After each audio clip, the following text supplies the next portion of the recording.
نحمده ونصلي على رسوله الكريم اما بعد اعوذ بالله من الشيطان الرجيم بسم الله الرحمن الرحيم والذين اوتوا العلم درجات قال النبي صلى الله عليه وسلم طلب العلم فريضة على كل مسلم وفي رواية على كل مسلم صدق الله العظيم وصدق رسوله النبي الكريم وعلى آلہ واصحابہ الطیبین الطاہرین۔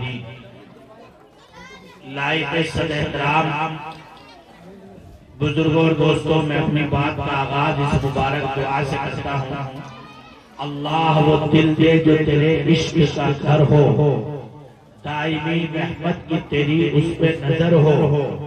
دل دے کہ تیرے عشق میں یہ حال ہو اس کا، محشر کا اگر شور ہو تو بھی خبر ہو۔ اور حضور پاک علیہ السلام کے مبارک گویا کے ادارے اور مدرسے کے صحن میں بیٹھ کر ہم اس وقت میں اس مبارک نسبت کے حوالے سے یہاں جمع ہے، تو خدا کے محبوب پیغمبر کو ان الفاظ میں خراج عقیدت پیش کرتا ہوں۔ حضور آئے تو سر آفرینش پا گئی دنیا، حضور آئے تو سر آفرینش پا گئی دنیا، اندھیروں سے نکل کر روشنی میں آ گئی دنیا، بجھے چہروں کا زنگ اترا، ستے چہروں پہ نور آیا، حضور آئے تو انسانوں کو جینے کا شعور آیا۔ عزیزان محترم، یہ صبح سے جو آپ کے یہاں مدرسہ دارالعارفین کی دستار بندی کے اجلاس کے حوالے سے مختلف علماء اور فضلاء کی باتوں کو آپ سن رہے ہیں، یہ بالکل اس کے آخری لمحات ہیں، اور اس وقت چند منٹ کے بعد انشاءاللہ دعا ہوگی۔ صرف آپ تک دو بات پہنچانی ہے، جتنے بھی احباب گلی نکڑ پر ٹی اسٹالوں پر گھروں میں بیٹھے ہوئے بات کو دور سے سن رہے ہیں اور اس مجلس کی برکت سے محروم ہیں، میری تمنا ہے، درخواست ہے، میں دیوبند سے آپ کے نام ایک میسیج ایک پیغام لے کر آیا ہوں۔ 15 منٹ کے لیے آپ اس مبارک ماحول میں آ جائیے تاکہ فرشتوں کی جھرمٹ میں آپ بھی شامل ہو جائیں اور ان مقرب اور خاص بندوں میں آپ کا بھی شمار ہو جائے کہ اللہ تبارک و تعالیٰ کے یہاں فخر کے ساتھ آپ کا تذکرہ ہو، فخر کے ساتھ آپ کو وہاں معافی اور مغفرت کا اعلان میں شامل ہونے والوں میں آپ کا نام بھی شمار ہو جائے، اس لیے کہ تمام عبادت کا جو مقصد ہے وہ دعا ہے۔ انشاءاللہ چند منٹ کے بعد دعا ہو رہی ہے۔ میری تمام ماں بہنوں سے بھی اور جتنے احباب گلی میں محلے میں جہاں تک آواز جا رہی ہے، میری ان سے درخواست ہے کہ آپ فوراً اس مبارک موقع سے اپنے آپ کو محروم نہ کریں بلکہ مجلس میں آ جائیں۔ یہ ہماری ضرورت ہے اور ساری کائنات کی ضرورت جتنی بھی ہماری زندگی کی ہیں ان سب سے انمول، سب سے قیمتی، اور جس کے بغیر اگر ایک سانس بھی ہدایت کے نور کے بغیر گزر جائے تو انسانی دنیا بھی زندگی بھی ناکام ہے اور آخرت کی زندگی بھی ناکام ہے۔ اس لیے میری تمام احباب سے جہاں تک آواز جا رہی ہے، سارے کاموں کو فارغ ہو کر کے اور اپنی دکانوں کے شٹر ڈال 10 منٹ اس دعا کے ماحول میں ضرور شریک رہیے تاکہ اس پورے جلسے کی برکات سے آپ اعلیٰ مال ہوں اور آخرت کے اعتبار سے بھی سرخرو ہوں اور دنیا کے اعتبار سے بھی سرخرو ہوں۔ اس لیے کہ اللہ کے دین کی مجلسوں میں آنا یہ قلوب کے زنگ کو دور کرتا ہے، گناہ کے دائیں کو مٹاتا ہے، نیکی کا جذبہ پیدا کرتا ہے اور اللہ تبارک و تعالیٰ کے نیک بندوں کی محافل میں شریک ہونا آدمی کو فتنوں کا شکار ہونے سے محفوظ کرتا ہے اور اس کو بد عمل اور بد عقیدہ ہونے سے بچاتا ہے۔ اور یہ تو ایسی مبارک محفل ہے کہ جس میں ہماری نونہال نسلوں کو بنانے کا، سنبھالنے کا، سجانے کا، اور یہ دلوں کو اللہ کے مبارک نبی کے اوراد، آپ کے نورانی کلمات اور سنتوں کے نور سے اور اسلام کی مبادیات اور ابتدائی بنیادی چیزیں جن سے انسان کا ایمان اور عقیدہ مستحکم ہوتا ہے، پھر دنیا میں کیسے بھی حالات آ جائے لیکن وہ اپنے ایمان سے سمجھوتا اور عقیدے سے سمجھوتا نہیں کرتا۔ خدا کی قسم، حضرت مولانا مفتی محمد تھانوی جو صالح نوجوان اور فعال باصلاحیت عالم دین ہے اور اپنے اساتذہ اور بزرگوں کا بڑا ادب نواز عالم دین ہے، اس نے فارغ ہونے کے بعد اور دارالعلوم دیوبند اور ہمارے ادارے تعلیم اشرفیہ اور دیگر اداروں سے جو وراثت علم نبوت کی حاصل کی، وہ آج آ کر چاچا اپنا دکان کھول کر کاروبار کر سکتے تھے، بزنس کر سکتے تھے اور کوئی پراپرٹی ڈیلنگ کا کام کسی کے ساتھ لگ کر سکتے تھے، لیکن انہوں نے جو وراثت مدرسوں سے حاصل کی، اسی وراثت کو، اسی امانت کو، بھائی بیٹھ جاؤ، جو حضرات آ رہے ہیں وہ بیٹھ جائیے، دعا ہو رہی ہے چند منٹ کے بعد۔ الحمدللہ انہوں نے اپنے بزرگوں اور اسلاف سے جو امانت اور وراثت حاصل کی، اپنے محلے سے جو ہے اپنے بچوں سے، اپنی گلی محلوں کے علاقے کے بچوں سے اس وراثت کو پہنچانے کا انتظام کیا، اور حق بھی یہی ہے کہ آدمی سب سے پہلے اللہ کے دین کو پہنچانے کا جو کام کرے وہ اپنے گھر، اپنے علاقہ، اپنے عزیز و اقارب سے کرے۔ قرآن ترتیب بھی یہی ہے، اللہ کے محبوب پیغمبر صلی اللہ علیہ وسلم کو خدا کا قرآن کہتا ہے وَأَنذِرْ عَشِيرَتَكَ الْأَقْرَبِينَ، اے محبوب پیغمبر آپ اپنے قریبی رشتہ داروں کو اللہ کے دین کی نعمت پہنچائیے، اللہ کی ذات عالم اور آخرت کے مناظر اور قبر، حشر اور آخرت کے عذاب، اس سے اللہ کے بندوں کو بتائیے، اس کی ہولناکی، اس کی خوفناکی۔ یہ قرآن پاک کی ترتیب ہے۔ مفتی محمد صاحب نے الحمدللہ دارالعارفین کے پلیٹ فارم سے جو کام کیا ہے، یہ نسلوں کو بچانے کا کام ہے، نسلوں کو سنوارنے کا کام ہے، نسلوں کو سجانے کا کام ہے۔ اور میں آپ کو بات بتاؤں، بہت تسلیم کے ساتھ یہ کام کتنی اہمیت کا حامل ہے، یہ بات یاد رکھیے کہ اللہ تبارک و تعالیٰ کا ہمیشہ سے دستور چلا آ رہا ہے کہ اللہ تبارک و تعالیٰ جس زمانے میں بھی پیغمبروں کو بھیجتے ہیں، تو جس زمانے میں جو پیغمبر آیا اس زمانے میں جو چیز عروج پر ہوتی ہے، اللہ تبارک و تعالیٰ اسی انداز کا معجزہ اس وقت کے پیغمبر کو عطا فرماتے ہیں تاکہ باطل کے باطل کے عروج پر وہ معجزہ اپنا غلبہ حاصل کر لے اور اللہ کے کلمے کی دعوت غلبے اور عروج کے ساتھ اللہ کے بندوں تک پہنچے۔ اور اس زمانے میں جو چیز پنپ رہی ہے، بڑھ رہی ہے اور عروج پا رہی ہے، وہ چیز مغلوب ہو جائے اور اللہ کے وقت کے پیغمبر پر جو معجزہ ہے وہ اسی رنگ کا جو معجزہ ہے وہ غالب آ جائے اور اللہ کے کلمہ حق بلندی کی طرف چلا جائے۔ چنانچہ آپ دیکھیے سیدنا موسیٰ علیہ السلام کا دور ہے اور وہ دور جادوگری کا دور ہے اور ہر بچہ جادو کے فن میں بڑی مہارت رکھتا ہے۔ تو اب اللہ تبارک و تعالیٰ نے اس زمانے میں حضرت موسیٰ علیہ السلام کو جو معجزہ عطا فرمایا، وہ معجزہ جادوگری کی قبیل سے دیا۔ یعنی جس وقت میں حضرت موسیٰ علیہ السلام دربار فرعون میں گئے ہیں اور وہاں آپ ایک طرف جادوگر کھڑے ہوئے ہیں اور ایک طرف سیدنا موسیٰ علیہ السلام ہیں، تو سارے جادوگروں نے اپنے پرکر چھوڑ دیے اور پورا جو محل تھا فرعون کا وہ طرح طرح کے اژدہوں سے، سانپ سے اور طرح طرح کے کرتبوں سے پورا میدان بھر گیا۔ اب حضرت موسیٰ خوف کھا گئے کہ کیا ہوگا، یہ تو سارا میدان انہوں نے جادوگری کے فن سے بھر دیا۔ اب دیکھیے اللہ کا کمال اور اس کی قدرت کا کرشمہ۔ اللہ کی طرف سے ارشاد عالی ہوا، اے موسیٰ یہ جو آپ کے ہاتھ میں لاٹھی ہے، آپ اس لاٹھی کو نیچے گرا دو۔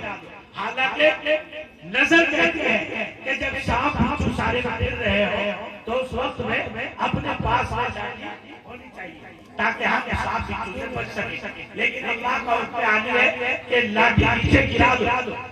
کیوں؟ اس لیے کہ یہیں سے معجزے کا اظہار کرنا مقصد تھا۔ چنانچہ وہ لاٹھی جیسے آپ نے اللہ کے حکم کے مطابق نیچے گرائی تو وہ لاٹھی سانپ بن گئی، اور اس کا جو منہ تھا اتنا بڑا ہوتا چلا گیا کہ جان گویا کہ وہ جو فرعون کا محل تھا وہ محل بھی اپنے جبڑے بڑے کر دے۔ اب حضرت موسیٰ یہ سارا نظارہ دیکھ رہے ہیں، پھر اللہ کی طرف سے یہ نظام بنا کہ وہ سانپ جو لاٹھی بنا تھا وہ پھرتا رہا اور سارے اژدہوں کو اس نے اپنے پیٹ میں نکل لیا، اور وہ سانپ پورے میدان کو خالی کر گیا، چٹ کر گیا۔ روایت حدیث یہ ہے، قرطبی کی روایت ہے، فَتَحِشَ فِرْعَوْنُ، دہشت سے آگے آگیا، کیا ہوا، کیسے ہوگا، میرے جادوگر تو ناکام ہو۔ چنانچہ اللہ کی طرف سے حکم عالی ہوا، موسیٰ اب تم اس لاٹھی کو پکڑ لو۔ چنانچہ آپ نے کپڑا لگا کر اور اسی طرح سے یوں پکڑا، بہرحال بشرطے جیسے ہی پکڑا وہ لاٹھی ہو گئی۔ اب آپ دیکھیے اللہ کی سنت کہ اس زمانے میں چونکہ جادوگری کا فن تھا تو اللہ نے اپنے محبوب پیغمبر سیدنا موسیٰ علیہ السلام کو جادوگری کے انداز کا ہی معجزہ عطا فرمایا، اور وہی لاٹھی جو آپ کے ہاتھ میں تھی وہ اللہ کی دست قدرت سے اژدہا بن کر ساری جادوگری کے فن کو اس نے اپنے اندر سمیٹ لیا، اور حضرت موسیٰ غالب آ گئے، اور فرعون کے جتنے جادوگر تھے انہوں نے کہا آمنا برب ہارون و موسیٰ، کہ حضرت موسیٰ اور ہارون کے جو رب ہے ہم ان پر ایمان لے آئے، چونکہ انہیں پتا تھا کہ یہ جو لاٹھی جادو بن کر ہمارے اژدہوں کو کھایا ہے یہ جادو نہیں ہے بلکہ یہ تو اللہ کی کمال قدرت کا نتیجہ ہے۔ سمجھے بھائی، بات سمجھ میں آ رہی ہے کہ نہیں؟ تو اللہ تبارک و تعالیٰ نے اپنے نبی کو معجزہ اسی لائن میں عطا کیا۔ پھر ایک مثال اور سنیے، سیدنا عیسیٰ علیہ السلام کے دور میں علم کا دور تھا، ایسے ایسے حکیم تھے کہ 4 دن پہلے آپ نے جو کھایا ہے جب وہ ان کے پاس جاتا تو بغیر نظر دیکھے چہرے پر نگاہ ڈال کے بتا دیتے تھے کہ تو نے 3 دن پہلے کیا کھایا ہے، کون سا پھل کھایا، کون سی سبزی کھائی، تو عروج پر تھا۔ اللہ تبارک و تعالیٰ نے حضرت عیسیٰ علیہ السلام کو طب کی لائن کا معجزہ عطا کیا۔ کیسا معجزہ؟ اگر نابینا آتا تو آپ پھر دیتے تھے وہ بینا ہو جاتا تھا، کوڑی مریض آتے آپ دم کر دیا کرتے تھے وہ صحیح ہو جاتا تھا، آپ قبر کو جا کے ہاتھ پھاڑتے اور کہتے تھے قم بإذن اللہ، اللہ کے حکم سے کھڑے ہو جاؤ، چنانچہ قبر پھٹتی اور وہ تندرست آدمی مٹی جھاڑتا ہوا کھڑا ہوتا اور پوچھتا مجھے کیوں زندہ کیا؟ کہا میں اللہ کے معجزے کو دکھانے کے لیے جو ہے تمہیں زندہ کیا ہے، چونکہ لوگ آج علم طب اور علم حکمت کا بڑا ناز کر رہے ہیں تو اللہ نے مجھے یہ معجزہ عطا کیا ہے تاکہ ان کا طب مغلوب ہو جائے اور نبی کا معجزہ کیا ہو جائے؟ غالب ہو جائے۔ یہ 2 باتیں اگر آپ کی سمجھ میں آئی ہیں تو اب وہ بات سنیے جو میں اس ادارے کے حوالے سے اور اس ادارے کے پلیٹ فارم کے حوالے سے آپ کو سبق دینا چاہتا ہوں، اور یہ بہت سبق، بس اس کو سنیے 5 منٹ میں، پھر اس کے بعد انشاءاللہ دعا کریں گے۔ یہ آپ نے سنا کہ جس زمانے میں جو چیز کا عروج ہوتا ہے یہ اللہ کی تقدیر اور فطرت کا حصہ ہے کہ وہ اپنے وقت کے پیغمبر کو ایسا ہی معجزہ دے کر دنیا میں بھیجتا ہے۔ اب آئے میرے اور آپ کے پیغمبر، اب اس کے بعد بھی کوئی نیا پیغمبر آئے گا بھائی، کوئی نئی کتاب آئے گی، اگر کوئی دعویٰ کرتا ہے تو وہ جھوٹا پیغمبر ہوگا، وہ مردود کذاب ہو سکتا ہے، لیکن اللہ کا نبی نہیں ہو سکتا۔ یہ تو پختہ عقیدہ ہے نا بھائی، کون کون مانتا ہے؟ ہاتھ اٹھاؤ، واہ واہ واہ واہ واہ واہ، اللہ مبارک فرمائے۔ ہمارے پیغمبر بھی ہیں، آخری پیغمبر بھی ہیں۔ ہمارے پاس جو کتاب ہے قرآن مقدس، وہ آخری کتاب ہے۔ اب آسمانوں سے کوئی کتاب نہیں آئے گی۔ میں آپ کو سادے لفظوں میں، کوئی مفسر ہونے کی حیثیت سے، عالم ہونے کی، مفتی ہونے کی حیثیت سے نہیں، بہت سادے انداز میں آپ تک یہ میسج پہنچانا چاہتا ہوں کہ ہمارے پیغمبر، چونکہ قیامت تک کوئی نبی نہیں آئے گا، اور آپ کا جو دور ہے، یہ دور سائنس کا دور ہے، یہ دور ٹیکنالوجی کا دور ہے، یہ دور علم کے عروج کا دور ہے۔ آج لوگوں نے لوہے پر اتنی محنت کی کہ اسے آسمان و زمین کے درمیان اڑا کر رکھنا۔ آج لوگوں نے چاند پر جا کر وہاں آبادی رہنے کی 2000 انسانوں کے وہاں کالونی بسا کر آباد رہنے کے پانی اور ہوا کی کھوج کر یہ علم کا حال ہے۔ بس تانا محمد وادو، میں آج ایک ایسی سرزمین کے حوالے سے اللہ کے نبی کے اس معجزے کا تذکرہ کر رہا ہوں، کیونکہ اللہ کی فطرت ہے کہ وہ جس زمانے میں جس چیز کا عروج ہوتا ہے، اس زمانے میں اللہ اپنے پیغمبر کو ایسا ہی معجزہ دیتا ہے۔ تو اللہ نے اپنے پیغمبر کو، چونکہ اللہ کو پتا تھا کہ یہ جو اب قیامت کا دور آئے گا، یہ علم کا دور ہوگا، سائنس کا دور ہوگا، ٹیکنالوجی کا دور ہوگا۔ اب یہ مزدوری کا دور نہیں ہے، یہ علم کا دور ہے۔ اور آج سائنس اس حد تک پہنچ چکی ہے کہ گانوں کے ذریعے سے ہماری نسلوں کو اندر سے برباد کیا جا رہا ہے، اس کے اندر گناہ کے جذبات پیدا کیے جا رہے ہیں، اس کے اندر سیکسول ہارمونز پیدا کیے جا رہے ہیں۔ یہ جو آپ گانے سنتے ہیں اور گانے کی ٹریپ پر کچھ دھن سی بجتی ہے تو آپ نے کبھی غور نہیں کیا ہوگا، لیکن ہم لوگوں کا چونکہ پیشہ اور کاروبار کام ہی ہے تو ہم ہر چیز پر ریسرچ کرتے ہیں۔ تو ہم نے اس سے متعلق ریسرچ پڑھی کہ جو گانے ہیں، ان گانوں کے پیچھے جو ہلکے ہلکے آواز اور میوزک آتا رہتا ہے، اس میوزک کے ذریعے سے باتیں ہمارے ذہنوں میں، ہمارے فکروں میں ایک بدبینی، بدتہذیبی اور فحاشی، عیاری، جھوٹ، فریب، نافرمانی، طغیانی، ماں باپ کی نافرمانی اور سیکسوئل جذبات کو منتقل کر رہے ہیں۔ سائنسدانوں نے اس بات پر ریسرچ کی کہ انسانی دماغ تک زبان، کان، ناک، آنکھ، ان کے ذریعے سے علم پہنچتا ہے۔ سونگا پتہ چلا اس کے اندر خوشبو ہے یا بدبو ہے، کوئی چیز سنی تو دماغ نے فیصلہ کیا کہ ہاں اس کے اندر لذت ہے، کوئی چیز چکھ کے دیکھی پتہ چلا اس کی یہ خوبی ہے، یہ ذائقہ ہے۔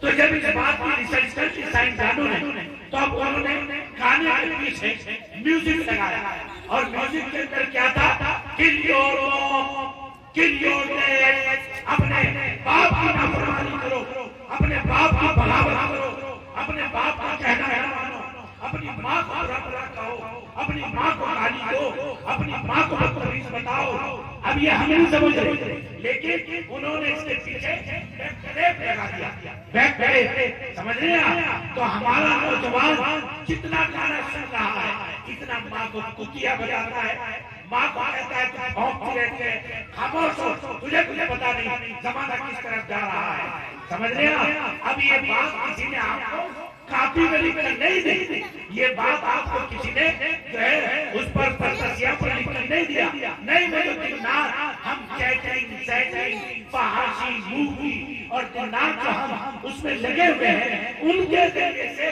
یہ علم ہمارے دماغوں تک پہنچ رہا ہے۔ سمجھے بھائی؟ یہ ہے ہماری نسلوں کی بربادی۔ اب تم آئی نہیں یہاں تو میں کیا سناؤں؟ میں تو بہت کچھ جذبہ لے کر کے آیا تھا، اس لیے کہ یہ وہ علاقہ ہے کہ جس کے فیض کو پوری دنیا نے اور آج تک محسوس نہیں کیا، بلکہ صدیوں حضرت تھانوی حکیم الامت مجدد ملت اشرف العلماء حضرت اقدس حضرت تھانوی نور اللہ عقدہ وبرد اللہ مرجعہ، اگر پنجاب یونیورسٹی میں جو فہرست لکھی ہوئی ہے اس کے حساب سے دیکھا جائے تو 2800 کتابیں، ماں رسالے، ماں چھوٹے چھوٹے زمینیں، ان سب کے ساتھ 2800 کتابیں لکھی، اور نہیں تو جو معیاری اور بڑی نایاب کتابیں ہیں 1800 اور جو بڑی کتابیں ہیں 1200 اتنی کتابیں تو آج کا مولوی ساری زندگی میں پڑھ نہیں پاتا. اور حضرت تھانوی نے اتنی کتابیں آپ اسی بستی میں جس کے آثار جس کے نقوش خان کی شکل میں آپ کے سامنے آج موجود ہیں. اور ایک ایک وہ مصلوں کے چھوٹے چھوٹے کمرے اللہ اکبر وہ تو معرفت و علم اور ولایت کے ایسے سنگم ہیں ایسے سنگم ہیں کہ قیامت تک اللہ اس کے فیصلوں کو جاری رکھے گا. میں بتاتا کہ آپ کو علم کی عظمت کیا ہے لیکن آپ جب تک سننے ہی نہیں آئے آپ کو معلوم ہی نہیں کیوں ہماری بستی میں کیسے کیسے بزرگ آ کے چلے گئے سنا کے چلے گئے. یہ قدر ناقدری جو ہے یہ بستیوں کو محروم کر دیتی ہے. ایک زمانہ تھا ساری دنیا کھانا بنانے میں علم حاصل کرنے کے لیے آتی تھی اور یہاں کا احسان ہے ساری دنیا میں. خدا کی قسم میں دین کا طالب علم ہوں آپ کو بہت ہی بڑے ذمہ داری کے ساتھ سے بات کہہ سکتا ہوں کہ آپ 19ویں اور 20ویں صدی میں اگر اسلام کی تعبیر و تشریح خدا کے محبوب پیغمبر اور صحابہ کے مزاج اگر کسی مکتب ذکر سے ہوئی رہے پوری دنیا میں تو وہ کھانا بنانا مکتب ذکر ہے. اگر آج اسلام کو سمجھنا ہے اور مزاج قرآنی اور مزاج ایمانی کو سمجھنا ہے تو آپ کو حضرت تھانوی رحمۃ اللہ علیہ کی دنیا کو کتابیں سمجھنی پڑیں گی جبھی ہم اسلام کی بہترین تعبیر اور تشریح کو سمجھ سکتے ہیں. تو ایسا قصبہ جس کے اندر سے اللہ نے علوم کی صدی گویا جس کی وجہ سے اسلام کی صدی کو کہا گیا اور جن کے فیضان روح کا یہ حال تھا. میں ایک چھوٹی سی عظمت کی بات بتا دوں کہ یہ کیسے اہل اللہ تھے. کراچی سے ایک یہاں طاہریہ پڑھتے تھے حضرت مفتاح العلوم جلال آبادی رحمۃ اللہ علیہ حضرت مولانا وسیع اللہ خان صاحب رحمۃ اللہ علیہ کے یہاں. تو ان کے ایک چچا تھے مسعود قسم کے بزرگ تھے کسی کو دیکھ کے ہنستے تھے کسی کو دیکھ کے روتے تھے عجیب سے آدمی تھے اور انہیں اپنے رنگی سے اس کا کچھ پتا نہیں مسعود بزرگ تھے. انہوں نے کہا ارے بھائی جب تو ایک ہی ملک تھا ارے بھائی تمہارے یہاں کھانا بھون میں نے سنا ہے کوئی بہت بڑے عالم ہیں اشرف العلماء حضرت تھانوی میں ان کے یہاں زیارت کرنا چاہتا ہوں. اب انہوں نے مولانا نے سوچا کہ یہ پاگل سے آدمی ہے اور حضرت تھانوی کے اصول تو بادشاہوں دیتے ہیں یہ وہاں جا کر ہماری توہین کرائیں گے. لیکن جب انہوں نے اتنے دبار جب یہ چھٹی میں گئے اور وہاں سے واپس آئے اگلے سال تو انہوں نے اصرار کیا بابا نے کہ میں ضرور جاؤں گا اس مرتبہ. چنانچہ لے کر آ گئے پورے راستے پڑھاتے آئے. دیکھو حضرت تھانوی کا اصول ہے کہ جب یہاں پہ جائے تو سلام کرتے سے بیٹھ جائے. جب وہ پڑھنے لکھنے سے فارغ ہوئے تو اپنے آپ بات کر لیں. چنانچہ یہ آئے حضرت تھانوی اپنی کتاب لکھنے میں مشغول تھے. 15-20 منٹ کے بعد حضرت تھانوی نے نظر اٹھائی فرمایا بیٹھ جاؤ. تو یہ بیٹھے نہیں حضرت دوبارہ لکھنے کے مشغول ہو گئے. پھر 15-20 منٹ کے بعد نظر اٹھائی فرمایا کہاں نہ بیٹھ جاؤ اپنے ذرا تیور میں چلا جاؤ. وہ بڑے پیاری بیٹھتا. تیسری مرتبہ حضرت پھر لکھنے میں لگ گئے تو تیسری مرتبہ کے بعد آپ نے قلم ایک طرف رکھ دیا اور جب دیکھا کہ بڑے میاں کھڑا ہے تو آپ نے فرمایا کہاں نہ بیٹھ جاؤ تمہیں شرم نہیں آتی. 3 مرتبہ کہہ چکا. آپ بڑے میاں بیٹھ قریب ہو اور حضرت تھانوی کے قلم رکھ چکے تھے تو وہ مولانا طاہری کہتے ہیں اللہ اکبر دونوں قریب ہو گئے اور ایسی عالمانہ گفتگو دونوں ہوئی کہ مجھے ایک ذرہ برابر بھی پتا نہیں. اور پھر جب میں باہر نکلا کھا کے باہر نکلا تو مجھے غصہ آیا. طاہری کیا کہتے ہیں میں نے بڑے میاں سے کہا کرا دیا تم نے تو کرا دیا تم نے تو ہی. جب حضرت نے کہا تھا بیٹھ جاؤ تو جبھی بیٹھ جانا چاہیے تھا.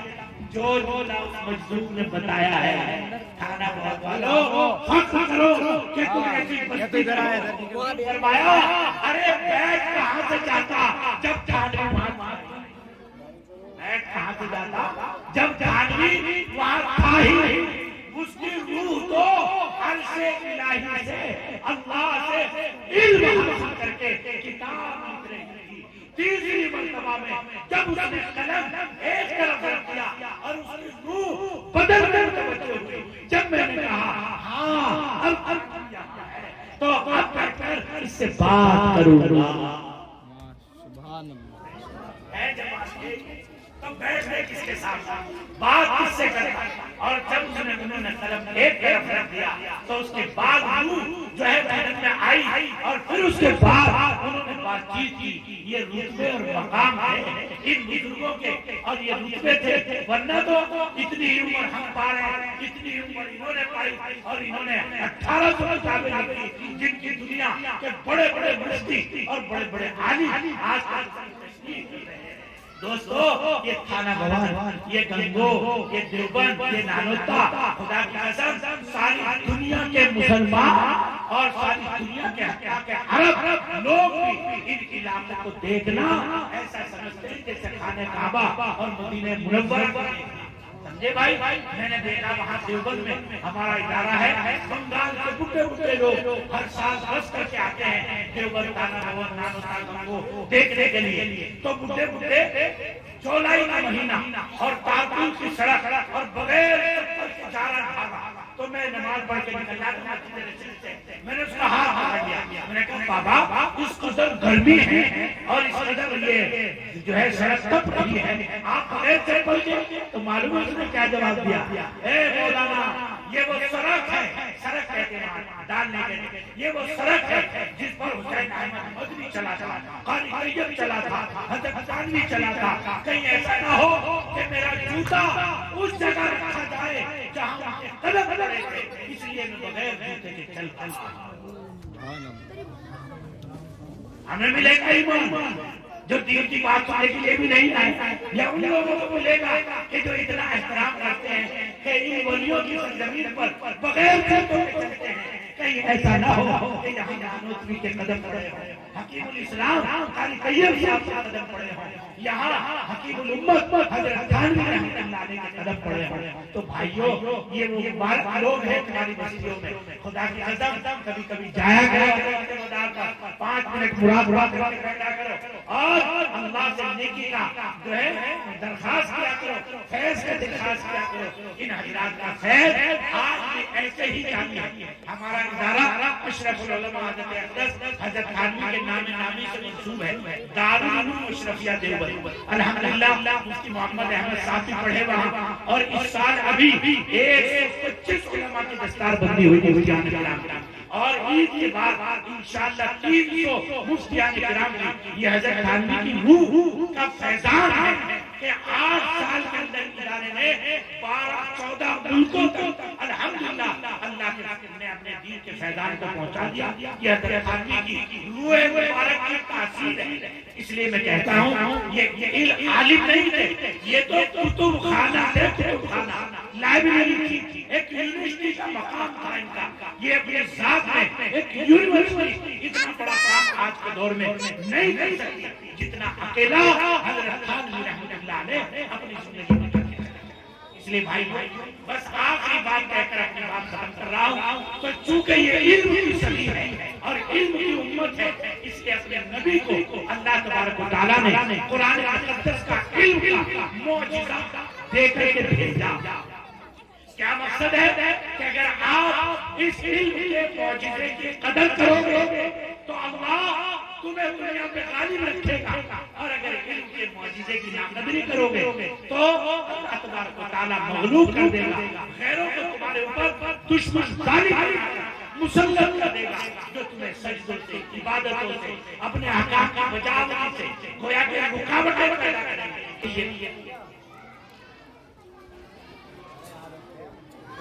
اس لیے یہ طے کرو کہ انشاءاللہ ہمیں علم کو حاصل کرنا ہے اور علم کے ساتھ لے کر کے چلنا ہے. یہ جو دارالعارفین ہے اس دارالعارفین میں ایک نونہال نسل اور 200 بچوں کے جو پروگرام آپ کے سامنے آئے اللہ اکبر یہ خدا کی قسم و احسان ہے کہ جو دنیا کا کوئی جماعت اور کوئی فرقہ ہماری نسلوں کے ساتھ نہیں کر سکتا. یہ آپ کا بچہ ہے آپ کے درمیان اس کی پرورش اور تعلیم تربیت ہوئی ہے. اچھا ماشاءاللہ 40 بچوں نے پروگرام پیش کیا. اب دیکھو میں 50 سال کی کی عمر میں آپ کے سامنے حوصلے سے بول رہا ہوں. اب آپ اندازہ لگائیے کہ یہ بچہ کوئی 9 سال کا، کوئی 10 سال کا، کوئی 8 سال کا، لیکن انہوں نے اسٹیج پر آ کر مفتی صاحب نے اپنے دلوں میں جو وراثت نبوت کو منتقل کیا، ان کے اندر اتنا حوصلہ بنایا کہ آج یہاں آ کر یہاں کھڑے ہو کر آپ کے سامنے مبادیات اور آداب اسلامی کو، تقریروں کو اور ماشاءاللہ انہوں نے اپنے بیانات آپ کے سامنے رکھے. انشاءاللہ انہی نونہال نسلوں میں میں آج یہ لفظ کہہ کر آپ کو جا رہا ہوں. اپنے زمانے کے حضرت خان میں پیدا ہوئے، اپنے زمانے کے شیخ پیدا ہوئے، اپنے زمانے کے حکیم الاسلام پیدا ہوئے، جو اس سختی کر رہا تھا قوم کو سنبھالیں گے. بس میرا پیغام تو یہ ہے کہ وہ قوم بڑی خوش نصیب ہوتی ہے جو اپنے نبی کے وقت کے معجزے کی قدر کرتی ہے. اور ہمارے نبی کا سب سے بڑا معجزہ کیا ہے بھائی؟ علم ہے نا. اس لیے آپ اس ادارے کا کھل کر ساتھ دیجیے، اپنے بچوں کا چندہ دیجیے، اس ادارے کی ضروریات کی طرف دھیان دیجیے، اور مفتی صاحب کے شانہ بشانہ ہو کر اپنی نسلوں کو ایمان و عقیدے سے مالا مال کرنے کے لیے، علم کی شمع کو روشن کرنے کے لیے اور مضبوط کرنے کے لیے ساتھ دیجیے. یہ علم کی صدی ہے اور قیامت تک علم کی شمع جلتی رہے گی. یہی میرا پیغام ہے، یہی اللہ کے نبی کا معجزہ ہے. اور یہ قرآن مقدس جو پڑھایا جاتا ہے 300 سے زائد یونیورسٹیوں میں جو کورس پڑھائے جاتے ہیں، ان سارے کورسوں کو سب سے پہلے جو نشاندہی کی ہے وہ قرآن مقدس نے کی ہے. اس لیے بھائیوں بس میری درخواست یہی ہے کہ آپ آج الحمدللہ 40 بچوں نے قرآن پاک اور اپنے مختلف عناوین سے بیانات دیے اور مختلف عنوانات پر کتنے اچھے عنوانات ہیں. تقریر 7 آدمی کے عنوان پر، اطاعت والدین کے عنوان پر، روزے کے عنوان پر، اور اسی طرح سے جماعت سے نماز ضروری ہے اس عنوان پر، جنت اور دوزخ کے عنوان پر. اب آپ بات لگائیے نماز سے غفلت کیوں، کیا موت کا انتظار ہے؟ جب اس موضوعات پر ابھی سے بات کریں گے تو انشاءاللہ کیسے بھی بات پر آ جائے، لیکن یہ بچے اپنے ایمان و عقیدے سے کبھی ہاتھ نہیں دھو سکتے ہیں. یہ انجینئر بن جائے جب بھی دیندار رہیں گے، یہ ڈاکٹر بن جائے جب بھی دیندار رہیں گے، یہ بڑے بڑے بزنسمین بن جائیں جب بھی دیندار رہیں گے. اس لیے سب تیار ہیں انشاءاللہ اس ادارے کو مضبوط کریں گے اور کندھے سے کندھا ملا کر اپنے محلے میں ہر گھر ایمان کی شمع اور ایمان کی روشنی جلائیں گے اور ان بچوں کو ایمان و عقیدے سے مالا مال کریں گے. دل سے دعا ہے، اڑ اڑ کے آ رہے ہوں پرندے اسی طرح، اڑ اڑ کے آ رہے ہوں پرندے اسی طرح. سالم اشرف قاسمی کی یہ دلی دعا ہے کہ احمد تھانوی کا یہ دیار میں یہ ادارہ مثالی طرف ہو اور بچے آ رہے ہوں اور علم حاصل کر رہے ہوں. اللہ اس ادارے کو حضرت تھانوی رحمۃ اللہ علیہ کے علوم کی برکت سے، ان کی روح کی برکت سے اللہ خوب نوازے اور اس کے فیضان کو خوب عام کرے. اور مفتی صاحب کی اس جوان صاحب نے جو محنت انہوں نے حال مسئلوں پہ ہو رہی ہے، وہ اس پورے محلے کے ایمان و عقیدے کو سنبھالنے کی محنت ہے، عقیدے کی سنبھالنے کی محنت ہے. ان بچوں کی طرف سے خدا کی قسم جو ذمہ داری آپ کی وہ ذمہ داری صاحب پوری کر رہے ہیں، ان کا اسٹاف پورا کر رہا ہے. یہاں کی استانیہ اور معلمات انتہائی خدمت اور انتہائی ادب اور تہذیب کے دائرے میں رہ کر بچوں کو مہذب بنا رہی ہے. اللہ ان تمام حضرات کو اپنی شان عطا فرمائے. یہاں کا شاشن، یہاں کا پرشاسن الحمدللہ انہوں نے اس ادارے کے لیے منظوری دی اور دیکھ بھال کی. ہم ان کے بھی شکر گزار ہیں اور یہاں کے محکموں کے بھی، یہاں کے محلے کے لوگوں کے بھی اور تمام حضرات کے شکر گزار ہیں کہ اس ادارے کا یہ پروگرام کامیابی کے ساتھ پہنچا. میں مفتی صاحب کو ان الفاظ کے ساتھ حوصلہ دیتا ہوں، قدم تک نہ جائیں. باتیں بہت بنتی ہیں، آج کی کثرت کرتے ہیں، ہمیں ان کی طرف توجہ نہیں دینا. ہمیں تو اللہ کو حق میں نازل سمجھ کر نسلوں کو بچانے کے لیے اور ان کو ایمان و عقیدے کی حفاظت کی. الزام بھی لگیں گے، تانے بھی آئیں گے، باتیں بھی آئیں گی اور رکاوٹیں بھی آئیں گی، لیکن ہم ان سب چیزوں کو ایک طرف کر کے ہمیں تو اللہ کے دین کی امانت ان نسلوں تک پہنچانی ہے. قدم تک نہ جائیں جو حائل ہوں پردے، یہ سب پردے مخالفین بھی ہوں گے. قدم تک نہ جائیں جو حائل ہوں پردے، اٹھاتا ہٹاتا چلا جا سرے دور تک چلتی جو چلتا دلوں پر بجلی کی راہ چلا. وآخر دعوانا ان الحمدللہ رب العالمین.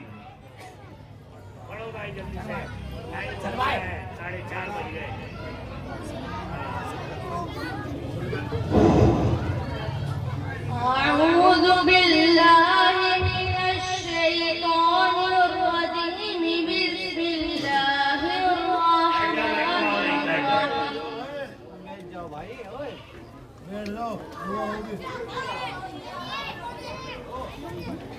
بیٹھ جاؤ بھائی.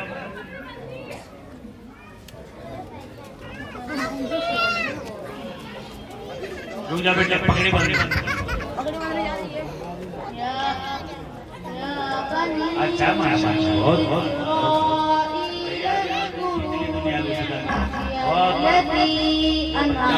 قرآن ہو جائے.